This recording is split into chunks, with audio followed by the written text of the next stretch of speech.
like to make a new series, which is Places I Didn't Expect to Put Raisins.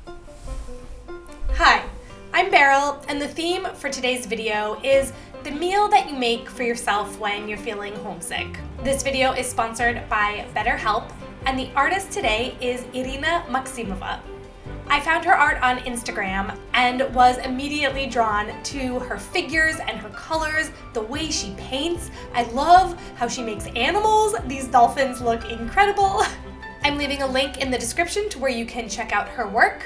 So I chose this topic about homesick meals because I know that the holidays are coming up and not everybody is able to go home and be with their family. Some of us live very far away from where we grew up. And it had me thinking about the connection between family and love and home and food. And so I asked you guys what the meals were that you make for yourself when you're feeling homesick. And I'm very excited to share them today and to taste them.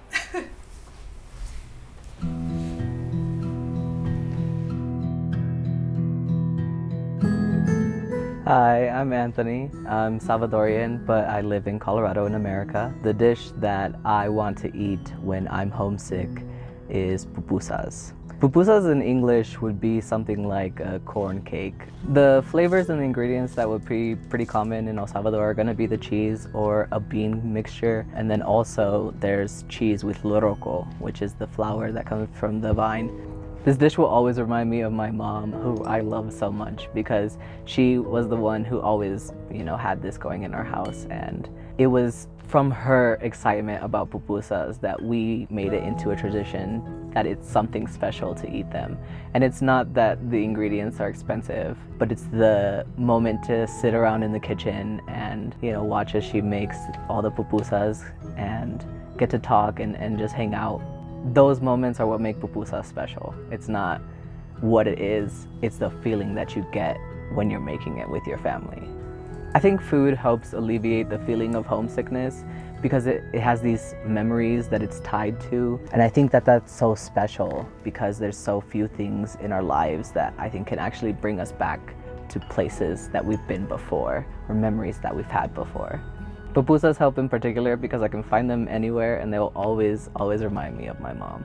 And that, by proxy reminds me of El Salvador. So that's always been something that I look for wherever I go.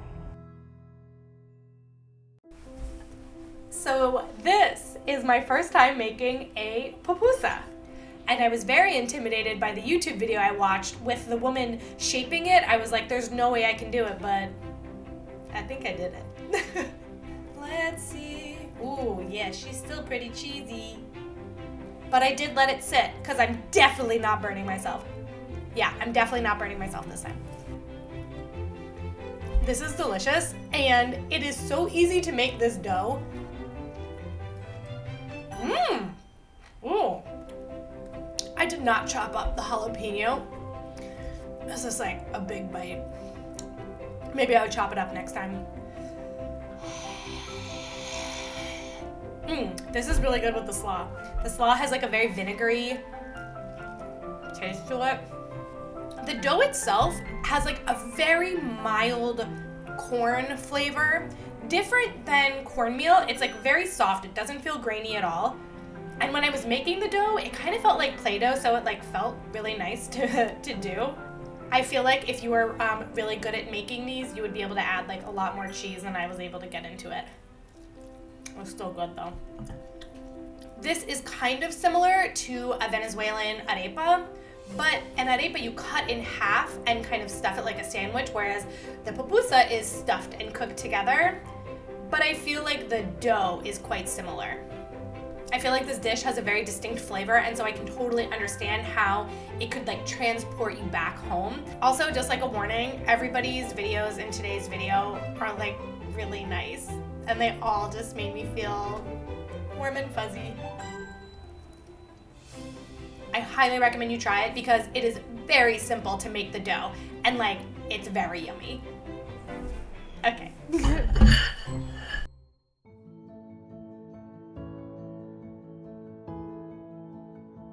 My name's Lizzie and I live in England in the UK.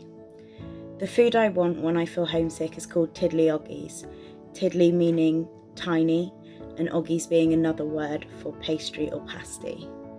In many parts of the southwest of England, there are different types of tiddly oggies. However, none of them are really what my grandmother called tiddly oggies, and so that's the recipe I'm sharing with you today, is my grandmother's recipe. These tiddly oggies only really have two main ingredients: pastry and Marmite. Say you didn't have Marmite, you could use Vegemite, you could even use jam. Marmite has a strong savoury flavour. This dish reminds me of happy times at my grandmother's house, sitting at the dining table waiting for these to be cooled enough for us to try and taste them. They always were warm and comforting. I think this dish helps to alleviate my homesickness because it satisfies the memories of pure excitement and joy of my grandmother's cooking, and this being one of my favourite things that she made. And I think we can all agree in saying any food made by a grandmother tastes so much better. And it's got an incredibly fun name to say, so you can enjoy saying, "Here, I've made tiddly oggies." You don't have to say it. You don't have to leave a comment. I know I messed this up. Is anybody surprised? I've said a million times I'm a terrible baker. Lizzie, I am so sorry. I tried. I thought that I tried my best, but maybe this is my best. I feel like that contestant on the Great British Bake Off where everything goes terribly wrong, just one thing after another, and they can't come back from it, and then they end up serving Paul Hollywood a raw cake. Here's the thing. These just look dry. They look sad. I don't even think an egg wash would have saved them. Let's see.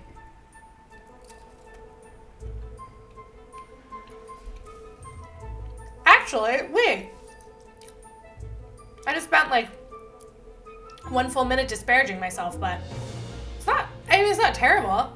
I'm definitely not getting Star Baker. The Vegemite's pretty good. Are these bad? Hey, Rudget. Will you try this and tell me if it's bad? Here, this one's a sweeter one. Is it bad? No, it's not that sweet. It's good. It's good. I like it. Well, how the turntables have. Maybe I just don't have the finesse to finish things nicely. Also, I like the Vegemite one. I need some cheese on this. It is good with cheese. So Lizzie was saying that this was something that her grandmother would make from leftover pastry, and I get it. You have little scraps, just roll them up and make these cute little cookies. The other thing that I haven't mentioned yet is the name tiddly oggie. What? How have I never heard this name before? This is an amazing name. I need to be saying it more often. Here you go. I have a very pale tiddly oggie. No. That kind of sounds naughty, doesn't it? Okay, I hope you enjoyed that roller coaster of emotions. Let's do a quick word from BetterHelp. I have worked with BetterHelp before. They are an online counseling service. They have over 20,000 therapists within their network, and one of the things that I like most about it is that you can sign up and maybe you only need to talk to somebody once or twice, and then you can opt out.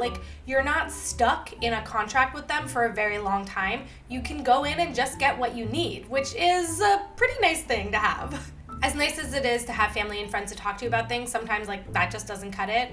I know from experience, and you need somebody who is on the outside to be able to talk to you about things. And it can be really hard to find a therapist. And the nice thing about BetterHelp is that it will match you with a therapist, and if you don't like that one, you can switch, and you can switch until you find one that works for you. I've said this before, I had to switch 2 to 3 times before I found one on the network that I liked. And that's okay. It's kind of like dating, but for your mental health. If you're interested in signing up, you can go to betterhelp.com, that's HELP/Beryl, that's me, and get 10% off your first month. Okay, let's have some more meals.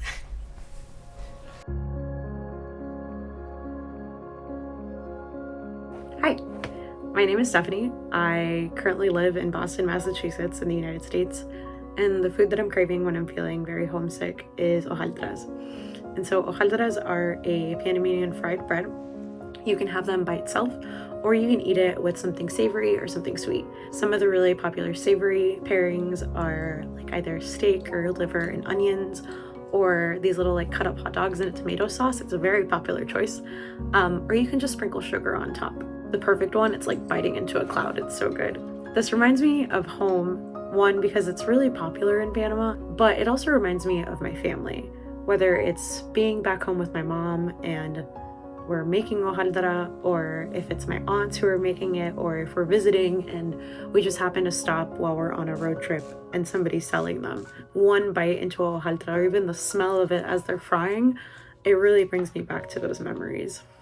I think homesickness can be, overall, it's a more complicated feeling. I think when you've moved around a lot or you don't have a place to call home in that way, homesickness can feel all the more complicated. My family moved around a lot, and so hometown questions were always my least favorite, but things like hojaldra really help to alleviate that homesick feeling no matter where I'm at.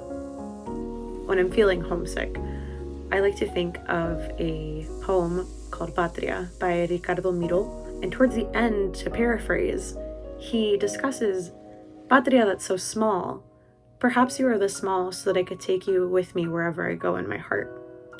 And I think with homesickness, we can all relate to that feeling.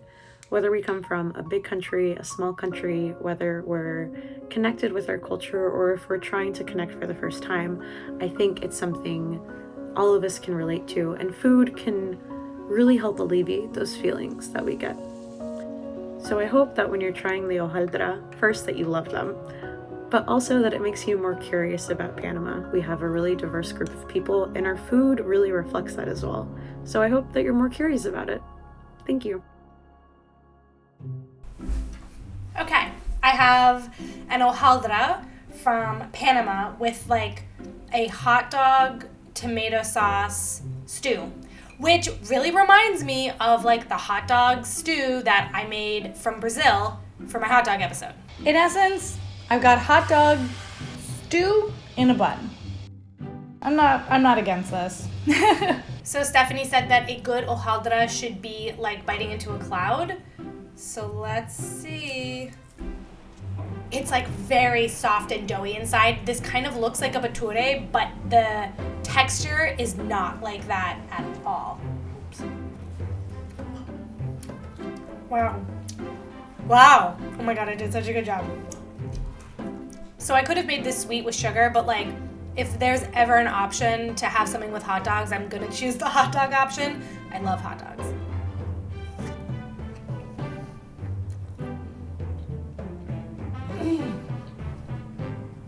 This is so good.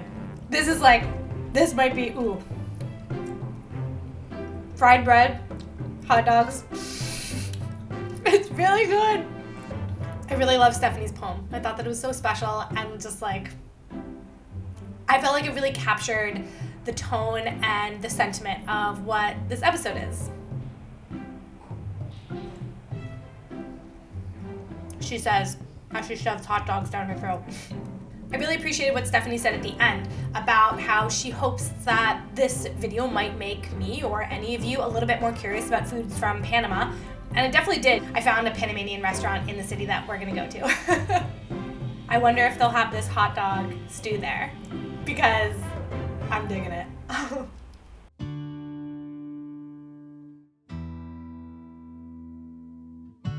Hi, I'm Gustavo and I'm from Itajaí, a city in the southern coast of Brazil. The dish I make for myself when I'm homesick is called bolinho de chuva de banana. In English, it would be translated to banana rain fritters. It is called banana rain fritters because it's usually eaten on rainy days. So this dish reminds me of home because I remember my grandmother making it, I remember seeing my mom making it, and my aunts, and whenever my family was together, especially in rainy days, if it was like this lazy afternoon moment where there was really nothing to do or see on the TV, we would all gather around the kitchen table and eat bolinho de chuva. I have many memories connected to this dish. It is the kind of dish that you won't find in Brazilian restaurants or bakeries. If you see this dish, it has probably been done at home by somebody who wants to share this with their family, and it always has like this very homemade touch to it. Feeling homesick is bad, but for me, the term homesick means that you are missing something that you probably didn't realize you liked so much before. So in this sense, I feel like feeling homesick is just the realization that there's love in places you never thought before. Food is a great way to deal with homesickness because of sensorial memory, at least mostly in my case. It's like when you smell the toothpaste you used as a child for the first time in like many years, and suddenly you get back all these different memories that weren't there before, but now you're sure they are there. Everybody should try this dish because not only is it delicious, it is also very simple to do. One of my favorite things about this dish, however, is how it saves those overripe bananas that have been lying around for too long. It's also a great way to integrate other fruits that you don't really like eating on their own. Frying them with dough will definitely make them delicious. So I hope everybody likes this dish and tries it themselves. More deep fried, more deep fried. These really remind me of Ole Bollen from my New Year's episode, but these have bananas in them. This one.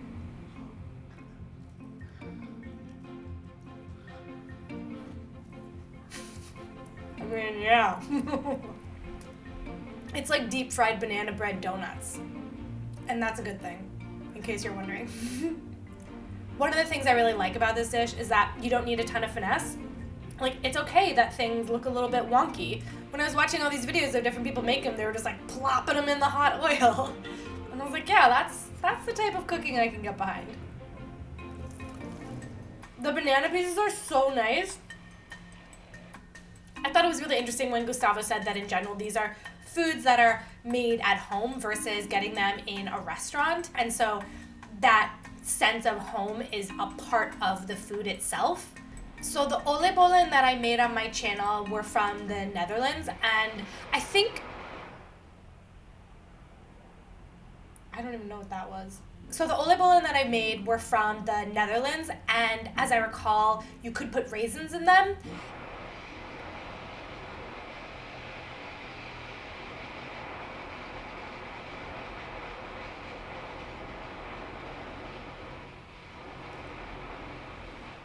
So the Ole Bollen that I made were from the Netherlands.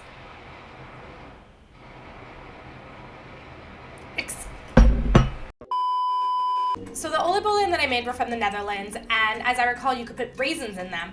It's so interesting doing this channel and cooking so many foods from around the world and seeing the similarities between them. Like, your average person wouldn't be able to compare a fried donut from Netherlands to one from Brazil. But it's like so cool because like now I can, and I feel like that is the point of this channel, right? The idea originally behind this was that like we all have it more in common than we might realize. So somebody making these banana rain fritters in Brazil is doing something very similar to somebody from Netherlands. And like, you probably wouldn't think that you have that much in common with someone from the Netherlands, but you do. At least when it comes to your love of tiny fried fritter donuts.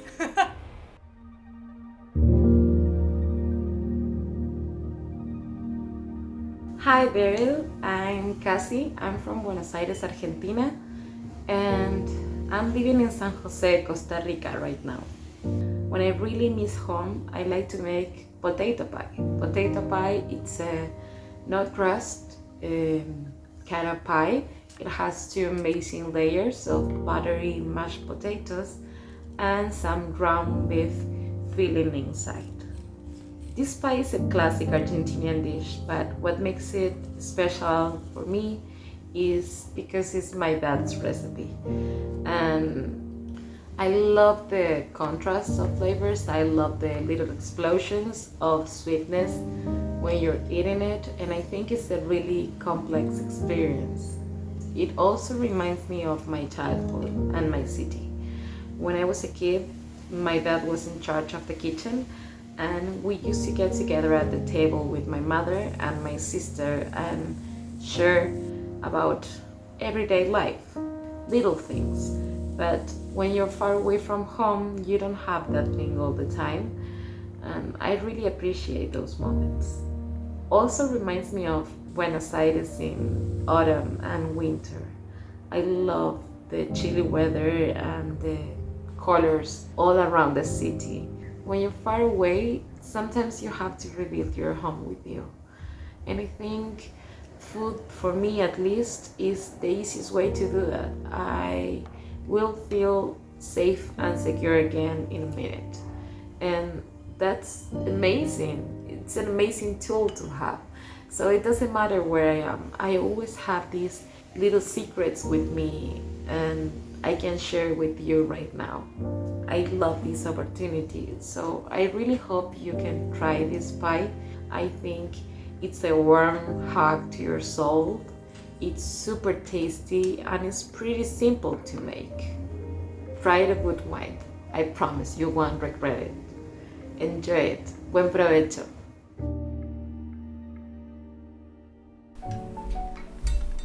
Okay, I've got it all. I'm ready for my final dish. You don't have to tell me twice that something should be enjoyed with a nice glass of wine.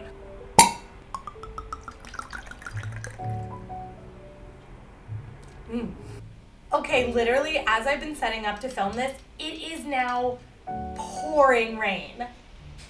Oh, it's so cozy. Wait, now this feels like, So this dish really reminds me of shepherd's pie from the UK. I love a mashed potato base and topper. It's like a mashed potato sandwich. I did put a little ketchup on my plate. It just felt like the right thing to do. Okay, first of all, yes, it's delicious.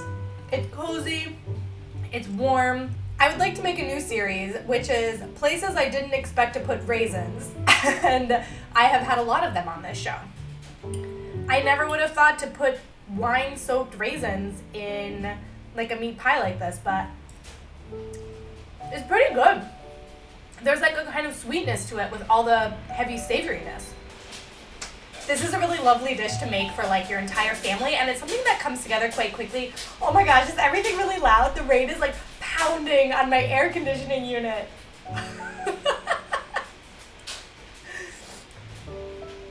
Okay, hold on. I'm gonna film this on my cell phone to show you guys.